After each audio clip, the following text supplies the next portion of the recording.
Hey, it's me, unapologetically T.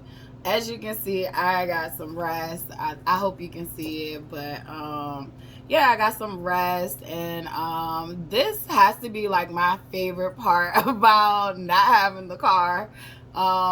Initially, like I felt like it was the end of the world, but I knew it wasn't the end of the world, right? Because I be dramatic sometimes, and you probably do as well. But I try to be careful with that word dramatic because we're entitled to how the fuck we feel. So, and I always used to hear that I was being dramatic or overreacting. No, the fuck I wasn't. That's how I felt. Um, but yes, I will still say that, like I probably definitely was, dramatic when something happened to the car.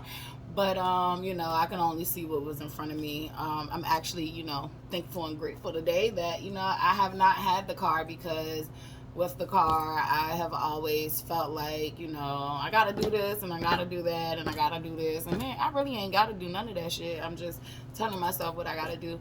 By me not having the car, like I've been able to like really dig deep into self-care, and that's been rest. Um, that's been, taking my baths, and I definitely make my own. So I make my own bath salts. um and a lot of this information is accessible online, and a lot of people are looking at it like, oh well, you should just buy it from the store.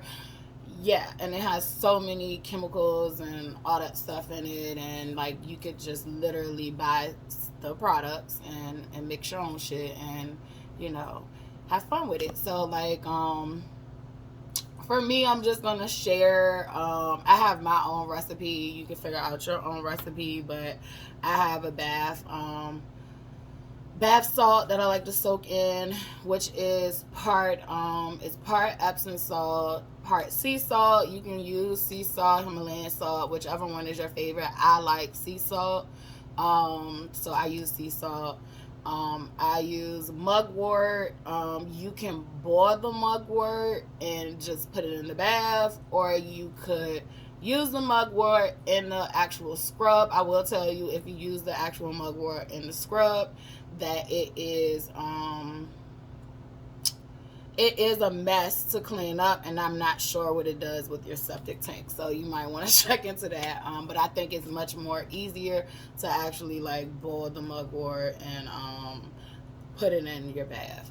And I also like rose water, and I buy fresh roses, and boil those and put it in my bath water.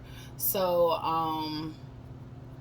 yeah, that's my little concoction.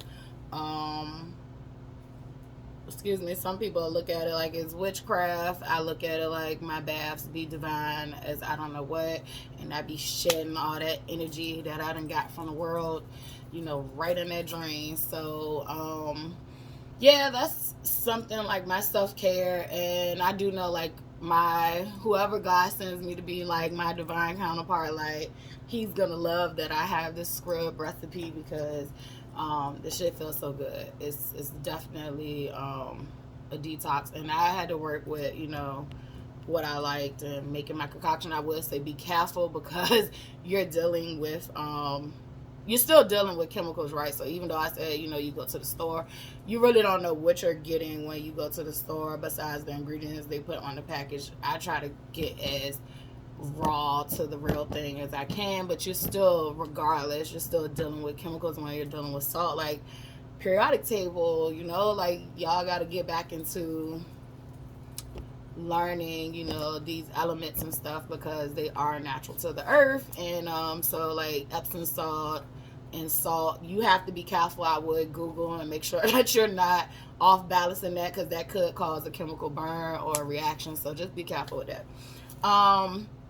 And there are times where I do get my bath salts and scrubs from Magdalene's. I think I'm saying that right.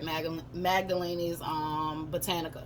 And that's located in Church Hill. So, like for me, I believe in free promotion. I feel like that's the only way we're gonna make it, right? But at the same token, that don't mean I'm be free promoting everybody. I'm only gonna free promote, those who I actually, have tried things and it actually worked for me. And with these ladies, when I first when I even before I lost Dante, I had started like exploring more of my spirituality again, and I had started taking classes and doing stuff at their shop, and like just the moment that I walked in, like I immediately felt like they were good, dope as people. They are black owned, they are female, they are married. Like support them. And they are so genuine and down to earth. For real, like some of the consults that I done had with them, they should have been charging me extra, and they didn't. But that just speaks to how sweet they are, and they started out very small. They started out in the flea market, and they have their own storefront. So like if you're from the area, like check them out. If you're not from the area, travel to them, like because they are the truth, and they helped me get through a very tough time. And I've also learned so much from them, from taking classes and stuff. Just and it's weird, right, for me because I had a religious studies degree and I've learned these things previously, and not all of it, right, but I've learned a lot of these things previously, but when you don't use it, it gets foggy. I'm not gonna say I lost it, but it gets foggy, and it's like getting back on that bike again. Like, no, you still know how to ride the bike, but you might fall a little bit, or it might be a little rocky. So I do appreciate them. I will always be a supporter of them. Like always. So yeah, check them out if you are scared and you don't want to make your own like bath stuff. And they have so much in there. Like, don't be afraid. Just don't touch, or don't buy anything that you're not into. That's all I can say. They even have a sign: don't buy anything that you don't believe in. But I get my sage from there. Um, I get that. I'm new. I'm new to learning some of this stuff. So like that Pablo, I think that's what it's called. It's like that stick. I get that from there, which the sage cleanses energy, period, and that the Pablo, I think, stick. I don't. If I'm messing it up, forgive me. It's not. I'm not gonna even make it that serious. But that stick, that one clears negative energy. So I typically try to use that more now than I use my sage, but I definitely use my sage. Like definitely when I've had people come over the house, I cleanse the energy of the house if they leave and it feels, wonky. Which I rarely have visitors. Like that's something like that I've always been like that. I do not typically let people over my house that I do not like. Or love. So yeah, like I'm even weird. I don't even believe in putting welcome mats at my door because I don't want everybody welcomed.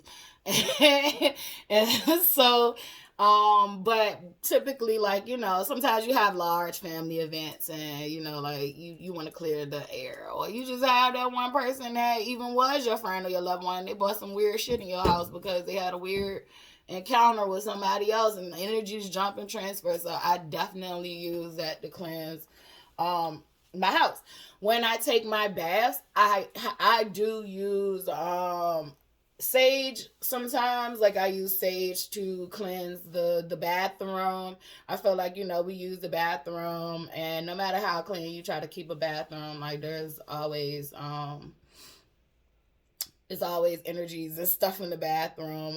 Definitely, living with Muslims for 11 years, like I always had to hear about how the jinns, like those certain places, and like to hide in certain places. So like, yeah, I definitely, before I do my baths, I cleanse my bathroom with sage. And so yeah, like that's just kind of like my thing. And I love candles. I love candles.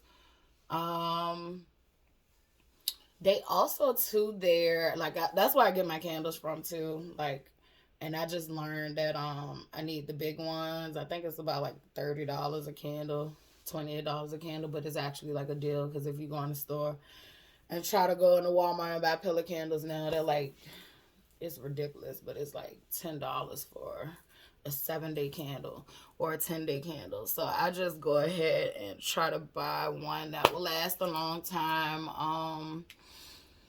Cause I really do know that I like lighting candles.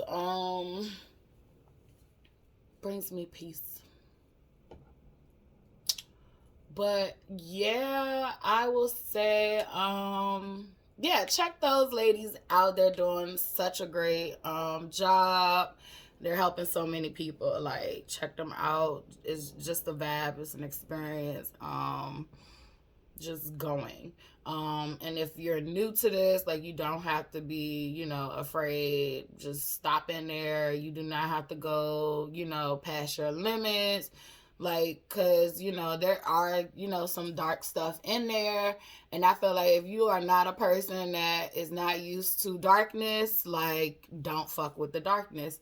However, as you can see from my stories and experiences, I am not afraid of the dark. I've lived in the dark for such a fucking long time, and that's why I do try to not get into confrontations with people. I think some people take my kindness as a weakness. However, I'm trying to really protect you because I know my crazy and I know, how far I'll go. So I literally be trying to protect you from me, and not me from you. Like, I'm not afraid of you. I'm afraid of hurting you, whether it be with my mouth or whether it be with my hands or whether it be with a prayer. Like, I am trying to protect you from me.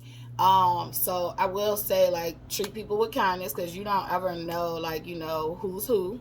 And I feel like I live in the light. I love to be the light, but I also lived in the dark, and I know the darkness. I've traveled that road a very long time in life, and I'm not afraid of it. And me and the darkness, we got to understand it with each other, and so, just be careful. Like, you stay in your lane with certain stuff and avenues. If you are experimenting with your spirituality, like, stay in your lane.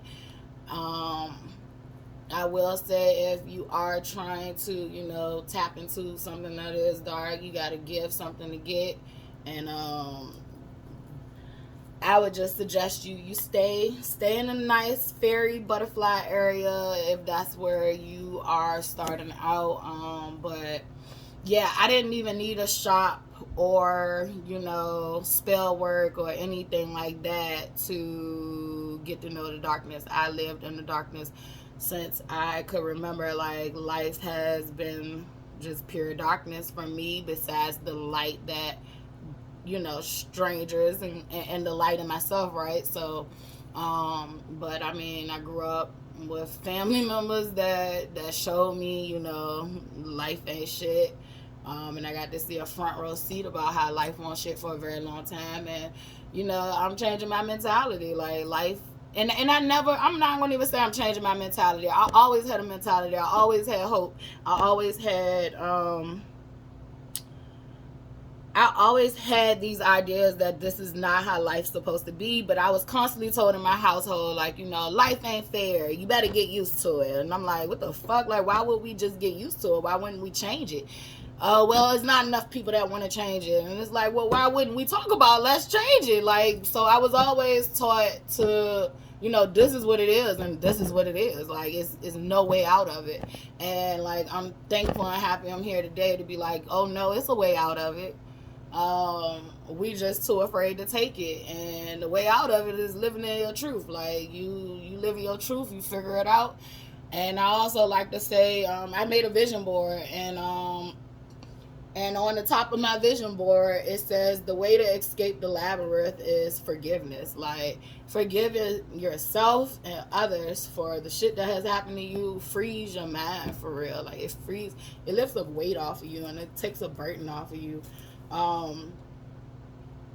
because like eventually you're just gonna become those people that's hurting you. You're gonna hurt somebody no matter how good you are. Like, you're gonna end up hurting somebody, and I'm not talking about like, oh well, I told a person no. I'm just saying, like, you're gonna end up doing some fucked up shit to somebody else because you are carrying a whole bunch of anger and frustration and all that. So I don't know how I got on that spiel. Somebody needed to hear it. But I guess today I wanted to talk about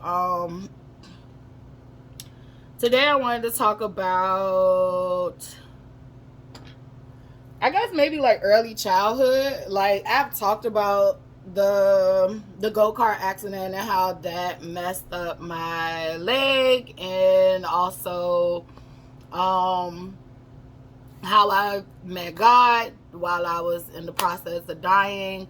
I guess scientifically they would say that like DMT chemicals were being released into my brain during that point. But for me, it was a real experience, and I looked forward to seeing, and talking to God when I was dying.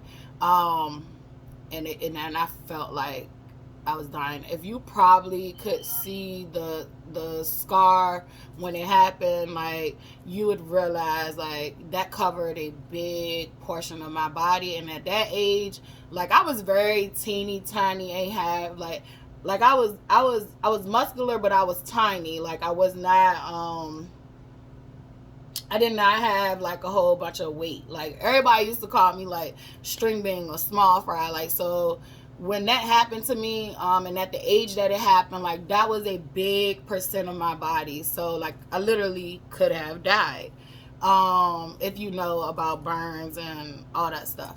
So but I'm still here, and I held that story in for so many years, just because, like, it was traumatic for me. And the way that, like, it was handled like as if, it was not nothing. Like, my mom didn't even cuss my aunt out. Like, she didn't do anything. And like, and when I say, like, I say this, like, people who know my mom growing up in the neighborhoods or whatever like that, like, my mom didn't play. Like, but when it came to her family, like, she'll let them run amok.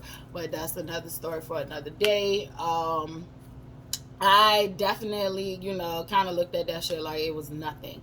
And that's how I would kind of, like, I keep telling y'all, like, I would go through life and have these fucking real traumatic ass experiences. And I'm pretty sure most of us that I know and, went to school with and all that stuff, like, most of us was having pretty traumatic experiences, but we didn't really have people to talk to it about. We was probably conditioned that it stayed in the household and all that stuff. So, I would go through life thinking that all these things were, they were normal. And, you're just supposed to get over it and not really addressing it or dealing with it or none of that stuff. So, I would say, like, early childhood, there's a lot of trauma, but there's a lot of happy times as well. And that's one thing we're going to have to figure out about life. There shouldn't be suffering, but there should be, challenges and then good times. But I had suffering and then relief, suffering and then relief, and it would just continue to be the story of my life. I don't know. I just thought about this time, like, this. I was young, getting some fucked up lessons, right? So I couldn't have been. I was probably like 4 again. I was probably like 3 or 4 again. This is like early childhood, and I do have memory from being 3 and 4 years old. Like, I definitely do. And this one I'll never forget. But I remember that my dad had came over, and it had snowed. So it was like, and I know I wasn't in school. I do know that, but it had snowed. It had snowed a lot. This is when we would see snow. These kids don't know what snow looked like, but this was like in the 90s where we would see snow sometimes. And I remember, like, my dad had came over, and he was about to leave, though. And I was outside, a kid, picking up these baby-ass snowballs, because my hand couldn't have been so much big. These baby snowballs, right? And I threw I kept throwing them at him, and my snowballs would, like, you know, when they hit him, like, if they even hit him, and they was hitting him, but they would, like, break. And I just remember, like, laughing, thinking it was so funny that I was hitting my dad with snowballs, right? But my dad got irritated. I'm a kid. Like, I'm a little girl-ass kid. And my dad got mad, and he did tell me to stop throwing the snowballs at him. So I did not stop. Like, I'm a kid. I thought this shit was funny. Like, ha, ha, ha. And it wasn't hurting him. It was irritating him. It was annoying him. But I'm a kid. I don't understand. I haven't processed that, you know, like, I didn't see what the big deal was. I was like, it's funny. Like, you know, get with the program. But he wasn't getting with the program. So, you know what this nigga did? I'll never forget. Very early memory. Probably why I don't like his ass. But, and no, it's a lot of reasons I don't like him, just to be clear. But I would just say, like, this one, it hurt. He took, what he did was, he was like, okay. He went, got some snow, took and made a compacted snowball. Like, I don't even have these levels of skills of, mine was turning into powder. He made a compacted snowball. He even went a step further, dipped that shit in some water, made it an ice ball, put some more snow on it, and made it a snow ice ball, and drew back, threw that shit, hit me in my face as a child while my mom sat there and watched. And, like, instantly, I just got hit with a fucking rock, basically, in my face. And instantly, like, and then it's a cold rock. So instantly, like, I just started, you know, crying. And I remember running to my mom.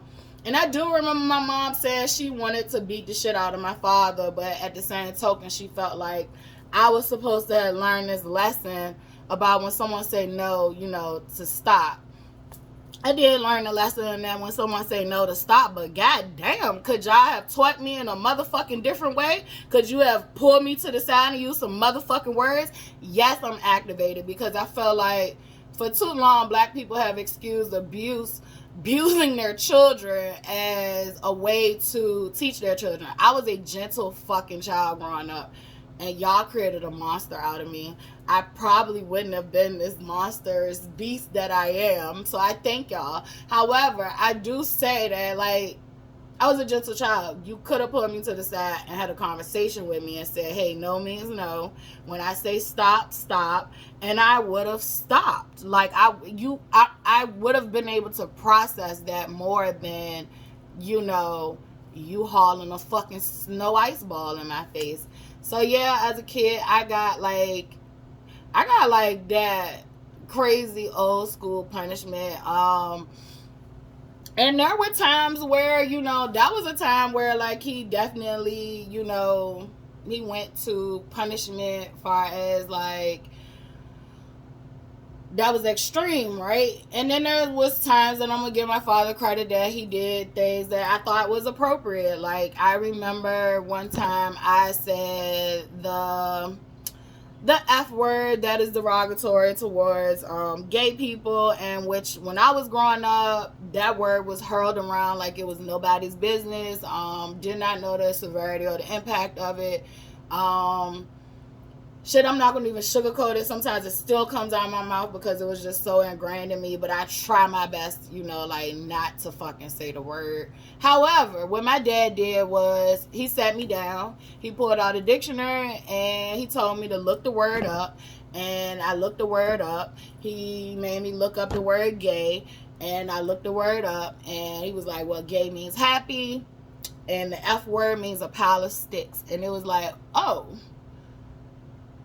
And I was like, oh. So I do appreciate some of his teaching. So, like, you know, like, that was a moment of, you know, stop saying hurtful words, and also know the meanings and the roots of where these words come from and how people have turned them into meaning something else. It's just like us being called niggers, but what they have from us is that negus means king and queen in Ethiopia. Like, it's so close to being what we are that it's not even funny, but they have used the term to make us feel like we're less than, and it's actually a term of something special. And in the case of the F word and the gay word, I'm happy you have, you know, taken your words back. I'm happy that you have turned, you know, your stuff into something great.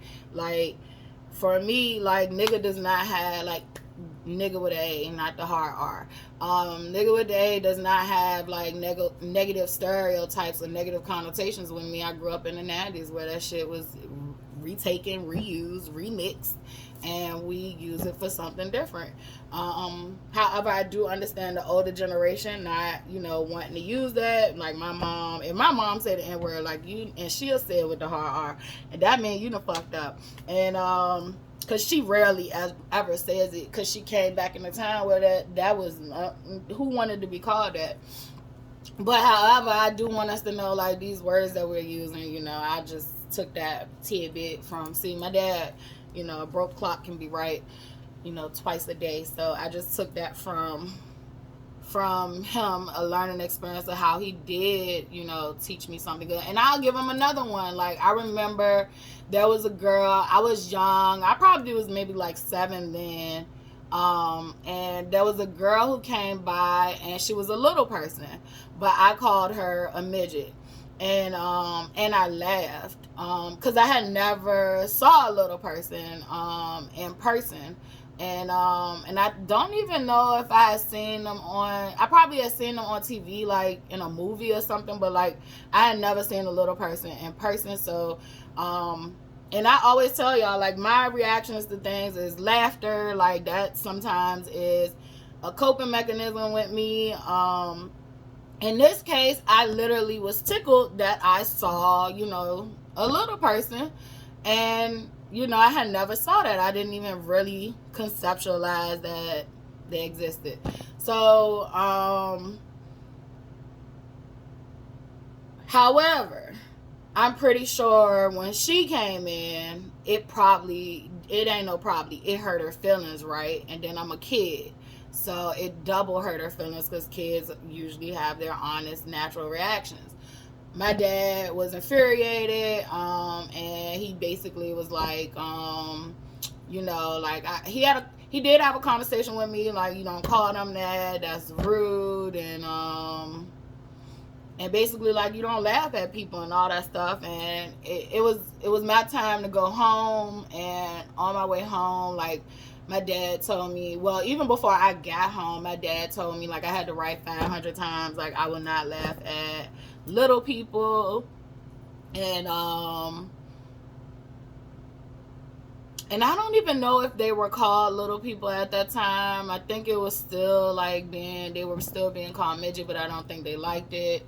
But he definitely made me write 500 times. And my dad was in the military, so, like, definitely where that came from. But I had to write 500 times, like, I would not laugh. And that stuck with me, right? So I've always, you know, been mindful about that. So I just feel like, you know, I have had fucked up parenting ways, and I've had some good parenting, you know, from my parents. However, I did not feel protected as a child at all. I do feel like my mom, she definitely did not abuse her power and whooping us like for no reason, or like no crazy scars. And once again, I'm gonna change that, and I'm gonna say she did not do it with me. I was the baby, so maybe it was different for me. That's one thing I'm learning too, is that, you know, the parent I got, or even like my brother got, like, it's not the same parent that my sister and my oldest brother got. So I'm also trying to, like, catch my words about that, because that's sometimes, like, you had that division in the household with siblings, and parents beefing with this sibling, and you just looking like, well, why are you acting like that to mom? And but you don't even realize, you know, what they had to deal with when they was with mom. So try to stay in my lane with that one. I don't know if you can hear anything, so I'm gonna pause. I actually probably start a new video.